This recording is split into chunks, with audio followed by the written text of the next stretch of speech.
Dan Bickley, he put a stamp on it today. He talked about kind of the timeline of how everything went down, and there are a couple lines that stood out to me in reading his work today. He talked about the Garofalo report in which he refused to enter the Rams game, and the fact that he felt entitled to, the fact that he knew his head coach wasn't going to call him on it.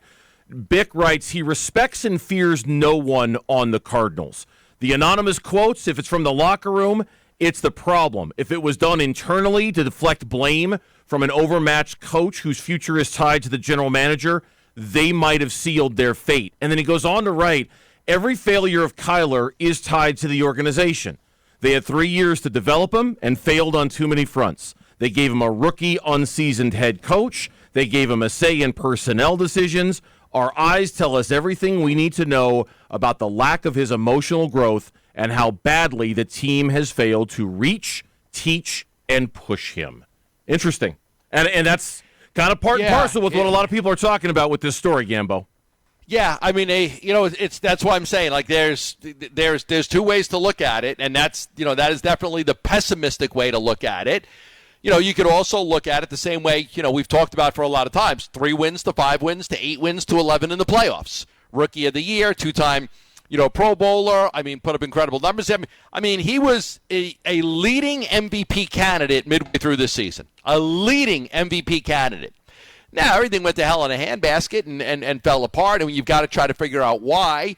And there's a history with Kliff of seasons falling apart from his days at Texas Tech to his 3 years with the Cardinals, and that is something that they've got to figure out and address. Why does Kliff Kingsbury teams fail so much in the second half of seasons? Maybe if you fix that, you fix the whole damn thing. Right? I mean, maybe if you figure out what the reasons for that, you've solved the Rubik's Cube or whatever it is.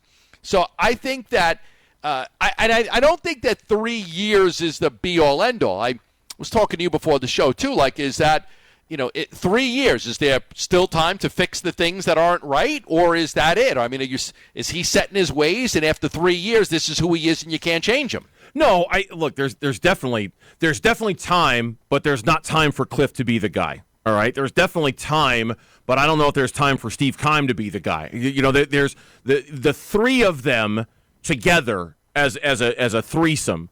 Their time is running out on Kyler, becoming everything. They need Kyler to be everything he can be very, very soon for those guys to continue to be around.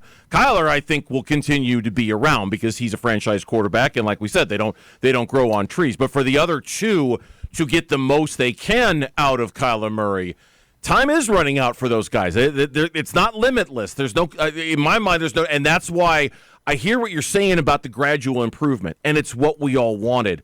But it does leave you wondering, could more have been accomplished if there was a more seasoned veteran coach in place who could have gotten us even further, faster with a guy like Kyler Murray? And I think that's a very fair question to ask, to be honest with you. I think if you go through all the great quarterbacks, you'll see not all of them, not all of them were great right away with the guy that they started with. Sometimes you've got to, sometimes Kliff may be able to get so much out of Kyler, and then you may say, okay, I need somebody else that can take Kyler to the next level. It's very possible. Listen, Kliff hasn't done a terrible job here. My goodness, he won 11 games and they went to the playoffs. It's not like he's done a terrible job. He hasn't been fired. So, but it's very possible that, there is a limit to what he can do with Kyler's development where you may get to the point, okay, he's only gotten so far. He's becoming stagnant. Now we need somebody else to help Kyler take it to the next level. And maybe you need somebody with more experience. I don't know. I mean, I didn't want to fire Kliff. I wanted to give Kliff another year to see if Kliff can, get this thing to where they need it to be. And where they need it to be is they need it to be a playoff team that can win. That can win in the playoffs. Go back to win 10, 11. Yeah, you win 11 games next year. You don't have to go. Listen, they went from 3 to 5 to 8 to 11. What they win this year was 11. You don't have to win 12. You don't have to win 12.